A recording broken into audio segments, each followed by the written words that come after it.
e para, não faz essa cara tão séria assim. Você é bonitinho. Não fica assim, ó. Ó, já tá live.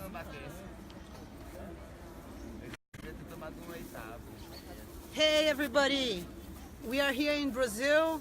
Come join our live interview. We are in PUC, Minas, in the conference of Abramd, a multidisciplinary conference on drugs, uniting psychologists, psychiatrists, health practitioners, and anthropologists.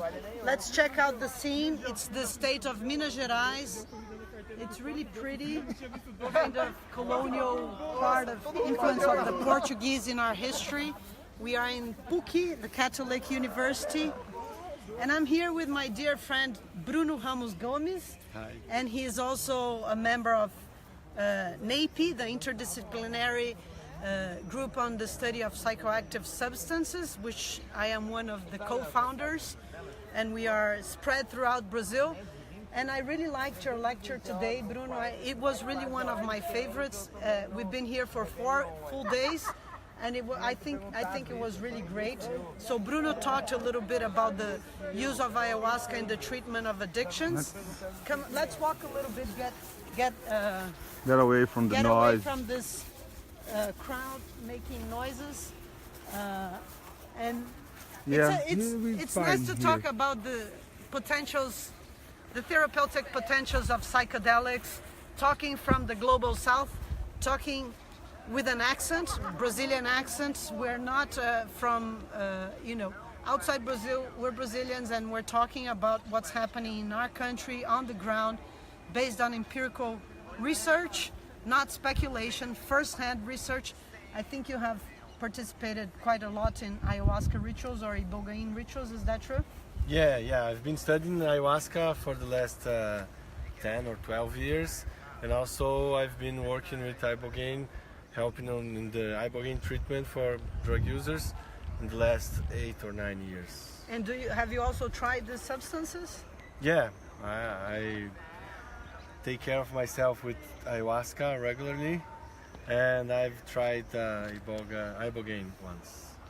Oh, okay. And can you tell us a little bit what was your presentation about in the conference?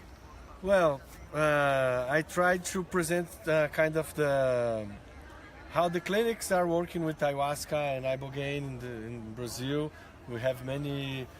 In Brazil, we can use ayahuasca in religious context, but we have many clinics using it for treatment, for drug dependence treatment, and also using of Ibogaine in conjunction with other substances like all other substances that come from the indigenous people from the Amazon, like cambo, the frog poison, sananga, kind of medicine for your eyes, and it's like a very interesting mix. Rapé, the tobacco snuff. Yeah, so it's a very interesting mix. We don't know how trying to understand how this is developing and in which way, which are the methods that they are using to integrate all these plants. What is a typical treatment with Ibogaine in the clinics that you've been researching in Brazil? Well, we have 2 different treatments. One more in a more biomedical setting in a hospital, using Ibogaine in pills so that people take it. Is always with a doctor or with a nurse. But there are also many other clinics using more like specialized clinics for drug users that use Iboga in like 3 or 4 or 5 days consecutively, a little bit in the first day and then a little bit in the second, and in the third day higher dose, and go on like this. So there are different methods, and also many clinics integrating this with ayahuasca rituals in many days of the week. And so let's say you have both, like the more clinical setting in a hospital and also the more shamanic, new age, kind of eclectic settings that integrate both Ibogaine and ayahuasca. or just more Ibogaine in a medical clinic model.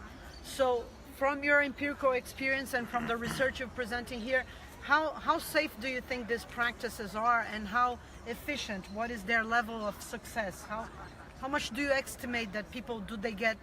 What kind of benefits do they get from this? Yeah, we don't really know which are the effects of this kind of treatment. We have so many reports about different cures with ayahuasca or ibogaine relating to drug use, but we don't know those kind of treatments that are doing nowadays, which are the outcomes. But there are many people doing this, and I've been following drug users doing the treatment in this biomedical setting. We have very good results.